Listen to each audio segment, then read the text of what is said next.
नमस्कार।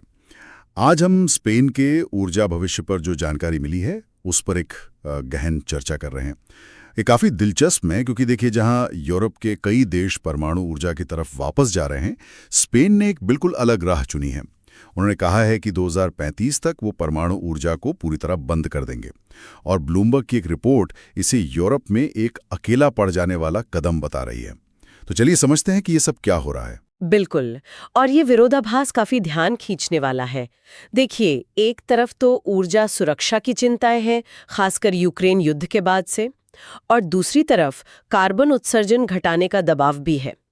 तो इसके चलते ज्यादातर यूरोपीय संघ के देश वो परमाणु ऊर्जा को एक जरूरी विकल्प की तरह देख रहे हैं। फ्रांस जैसे देश तो अपने पुराने रिएक्टरों की उम्र बढ़ा रहे हैं और नए बनाने का भी सोच रहे हैं। हाँ, सही कहा। और ठीक इसी माहौल में स्पेन का ये फैसला एकदम अलग खड़ा दिखता है। जो सामग्री हमारे पास है वो बताती है कि स्पेन की सरकार नवीकरणीय ऊर्जा पर, खासकर सौर और पवन ऊर्जा पर बहुत ज्यादा निर्भर कर रही है। क्या इस फैसले के पीछे कोई ऐतिहासिक या सामाजिक वजह भी है? क्या हमारे सूत्रों में इसका जिक्र है? हाँ, बिल्कुल है।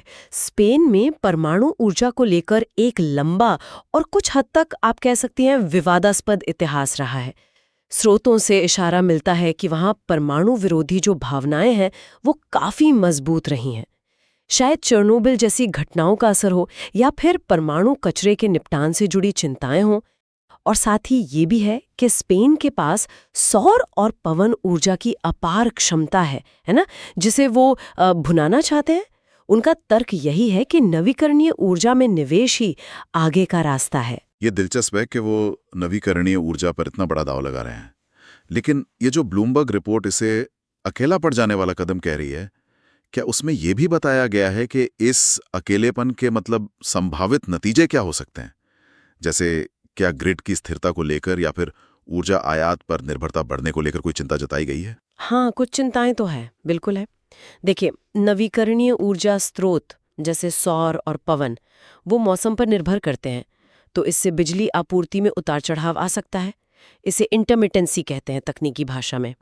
अब इस चुनौती से निपटने के लिए स्पेन को बड़े पैमाने पर ऊर्जा भंडारण के समाधान जैसे बैटरी वगैरह और स्मार्ट ग्रिड तकनीक, इन सब में बहुत निवेश करना होगा। और अगर ये निवेश काफ़ी नहीं हुआ या तेज़ी से नहीं हुआ तो क्या होगा?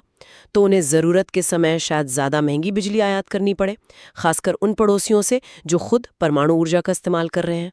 अच्छा, तो ये हुआ कि स्पेन एक तरह से टेक्नोलॉजी और मौसम दोनों पर काफी निर्भर हो रहा है, जबकि बाकी यूरोप ऊर्जा सुरक्षा के लिए परमाणु जैसे एक स्थिर स्रोत को भी अपने मिक्स में रखना चाहता है।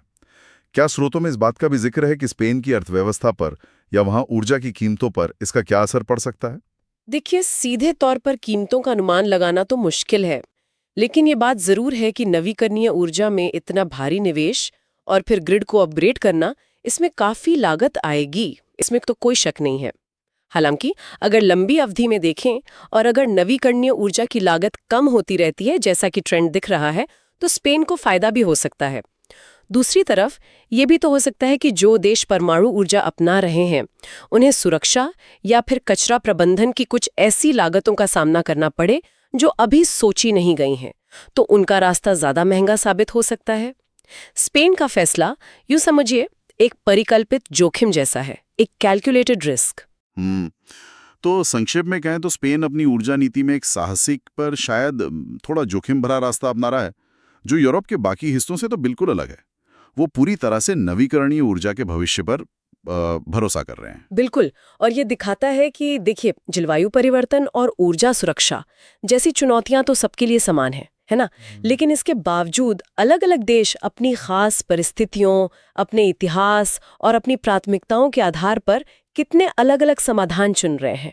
कोई एक सही रास्ता नहीं है जिस पर सब सहमत हो। हाँ, ये बात तो है।